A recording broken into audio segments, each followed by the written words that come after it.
The data helps us understand changes in our community. In the 2014-2015 school year, 20% of children in all government-run schools had special educational needs.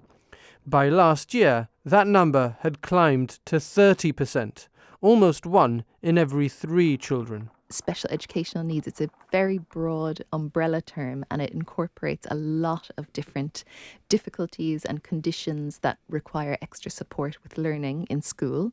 Autism and ADHD seem to be 2 conditions in particular underlying the increase we're seeing. There is actually a strong genetic component for both, and maternal health factors are also very important.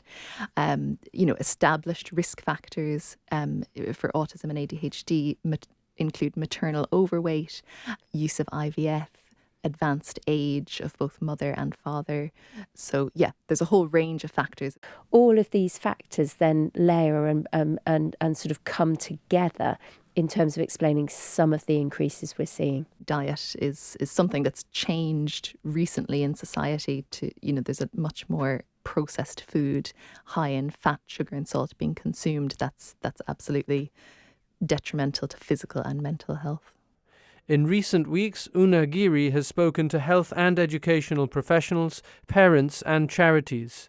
On Monday, 56 people joined her at an open meeting at the John Mackintosh Hall. We did get some parents, we got some charity members, we got people that were just interested in the subject, we got some politicians as well.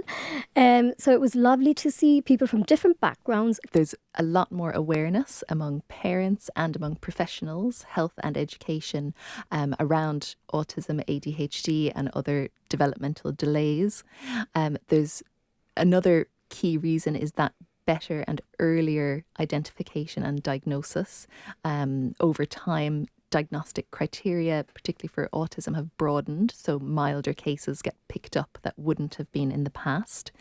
And then another key social factor has been a shift in social attitudes over time. So now there's much less stigma around these conditions and and disabilities. People are much more accepting of them, and that's also been a huge factor in the rise in numbers.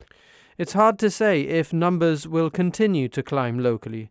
Ms. Giri is looking at the latest figures and considering why the percentage of children with special educational needs in Gibraltar is 30% compared to the UK, where the number is 17%.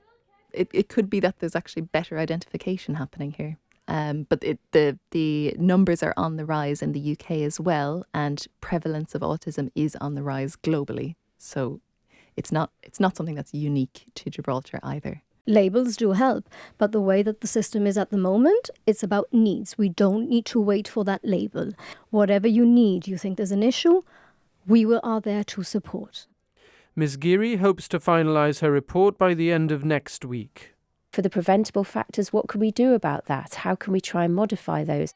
The main findings and the implications for future service planning will then be discussed with government ministers.